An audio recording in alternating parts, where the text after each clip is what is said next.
Hello दोस्तों, आपके अपने YouTube चैनल शिक्षा शक्ति में आप सभी का स्वागत है। और मैं हूँ अखिलेश कुमार शर्मा। आज हम आप लोग के लिए जीके एंड जीएस के क्वेश्चन को लाया हूँ, जो कि ग्रुप डी परीक्षा 2018 में टोटल 135 शिफ्ट में एग्जाम हुआ था। उन सभी शिफ्टों में जीके एंड जीएस के पूछे गए प्रश्नों का ये हमारा छठा वीडियो है। इससे पहले कि अगर आप लोग 5 वीडियो नहीं देखे हैं तो प्ले लिस्ट बना हुआ है, वहाँ जाकर आप लोग देख सकते हैं।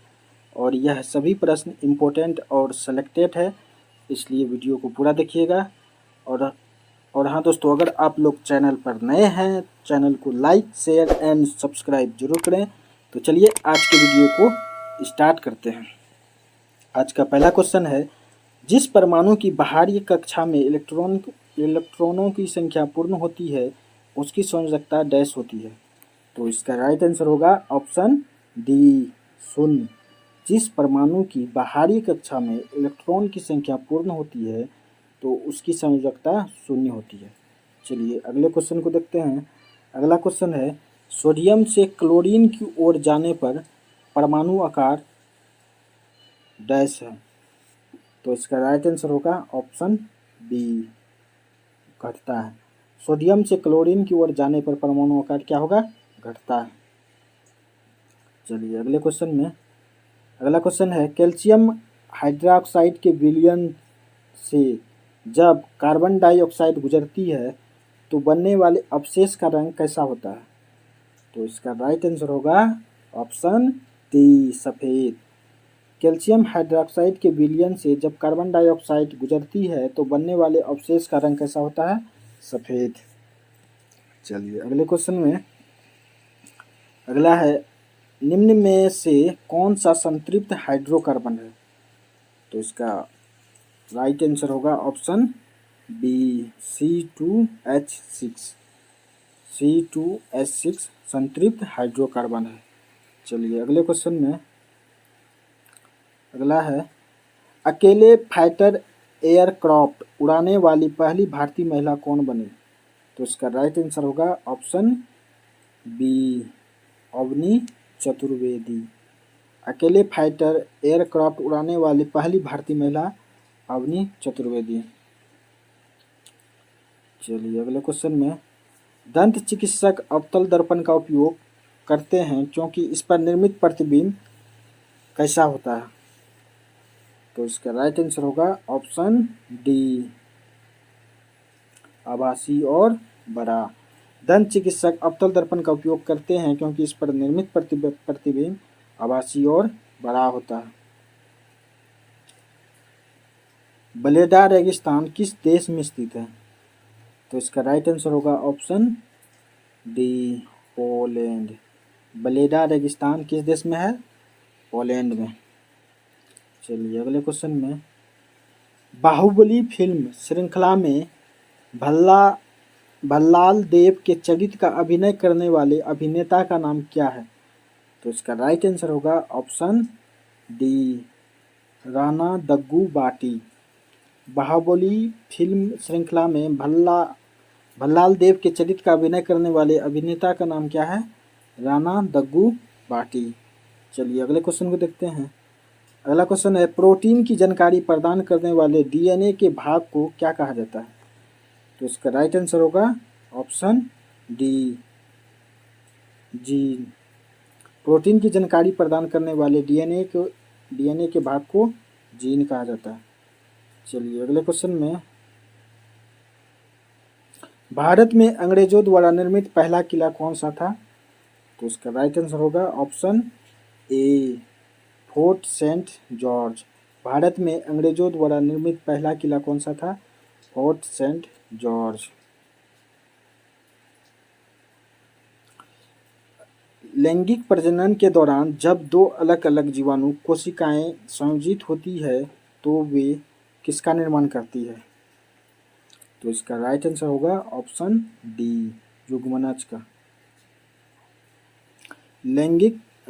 लैंगिक प्रजनन के दौरान जब दो अलग अलग जीवाणु कोशिकाएं संयोजित होती है तो वे युग्मनज का निर्माण करती है। चलिए अगले क्वेश्चन को देखते हैं। अगला है, एप्पल ने किस वर्ष में आईपैड को मल्टीमीडिया डिवाइस के रूप में पेश किया? तो तो इसका राइट आंसर होगा ऑप्शन ए 2010। एप्पल ने 2010 ईस्वी में आईपैड को मल्टीमीडिया डिवाइस के रूप में पेश किया। चलिए अगले क्वेश्चन में, प्रायः खबरों में रहने वाले आंग सान सू की का संबंध किस देश से है? तो इसका राइट आंसर होगा ऑप्शन डी म्यांमार। प्रायः खबरों में रहने वाली आंग सान सू की का संबंध किस देश से है? म्यांमार से। चलिए अगले क्वेश्चन में, उस प्रक्रिया का नाम क्या है जिसके द्वारा कोई धातु अपने आसपास उपस्थित नमी, एसिड इत्यादि द्वारा प्रभावित होती है? तो इसका राइट आंसर होगा ऑप्शन डी संक्षारण। उस प्रक्रिया का नाम क्या है जिसके द्वारा कोई धातु अपने आसपास उपस्थिति नमी, एसिड इत्यादि द्वारा प्रभावित होती है? तो संक्षारण। चलिए अगले क्वेश्चन में, बल और विस्थापन का गुणनफल क्या कहलाता है? तो इसका राइट आंसर होगा ऑप्शन सी कार्य। कार्य बराबर बल गुना विस्थापन। चलिए अगले क्वेश्चन में, निम्नलिखित धातुओं में कौन से कक्षीय तापमान पर द्रव अवस्था में होती है? तो इसका राइट आंसर होगा ऑप्शन बी पारा। निम्नलिखित धातुओं में कौन सी कक्षीय तापमान पर द्रव अवस्था में होती है? तो पारा। चलिए अगले क्वेश्चन में, अणु शब्द किसने प्रतिपादित किया था? तो इसका राइट आंसर होगा ऑप्शन बी डेमोक्रिटस। अणु शब्द को डेमोक्रिटस ने प्रतिपादित किया था। चलिए अगले क्वेश्चन में, जलियांवाला बाग सामूहिक हत्याकांड किस वर्ष हुआ? तो इसका राइट आंसर होगा ऑप्शन बी 1919 में। जलियांवाला बाग हत्याकांड 1919 में हुआ था। चलिए अगले क्वेश्चन में, अगला क्वेश्चन है, निम्नलिखित में से कौन सा तत्व मेंडलीव की आवर्त सारणी में एक निश्चित स्थान नहीं पा सका? तो इसका राइट आंसर होगा ऑप्शन डी हाइड्रोजन। मेंडलीव की आवर्त सारणी में हाइड्रोजन को कोई स्थान नहीं मिल सका। चलिए अगले क्वेश्चन में, विश्व बैंक का मुख्यालय किस देश में स्थित है? तो इसका राइट आंसर होगा ऑप्शन बी यूएसए। विश्व बैंक का मुख्यालय कहाँ है? यूएसए में। चलिए अगले क्वेश्चन में, दक्षिण एशियाई खेल परिषद SAC का गठन किस वर्ष हुआ था? तो इसका राइट आंसर होगा ऑप्शन सी 1983 में।